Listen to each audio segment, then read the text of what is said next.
FIA ruined Imola spectacle with bizarre delay that hurt Lewis Hamilton and Charles Leclerc.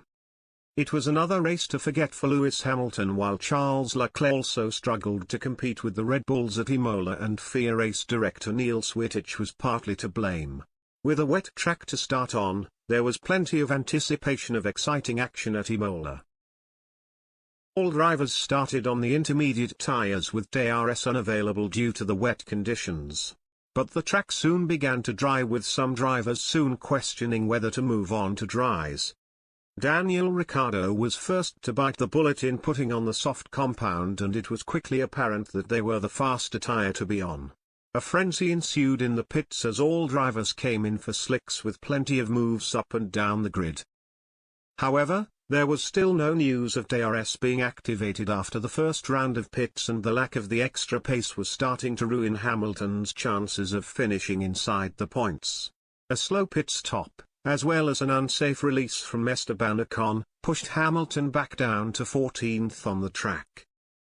And he was stuck behind Pierre Gasly's AlphaTauri for several laps, getting frustrated at not having a chance to overtake.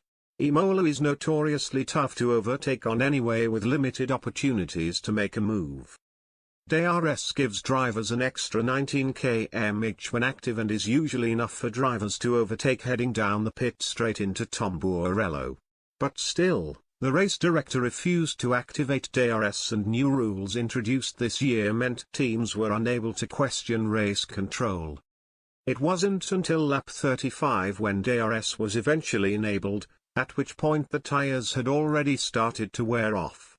Hamilton had seemingly missed his opportunity to not only get past Gasly, but also those in front, with Yuki Tsunoda running 9th, creating a DRS train behind him. The same situation arose for Leclerc further up the grid in his battle with Sergio Perez for second. The Ferrari driver had been struggling to keep up with Perez until the Mexican made a mistake at the final corner, allowing Leclerc to push within DRS range. But that moment came when DRS was inactive, leaving Leclerc with little option but to back off into the first corner.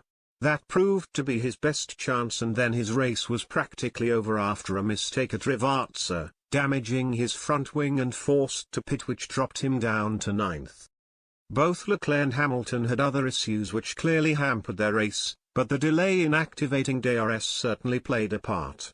And it's not been made immediately clear by the FIA why exactly they waited so long to open the DRS window.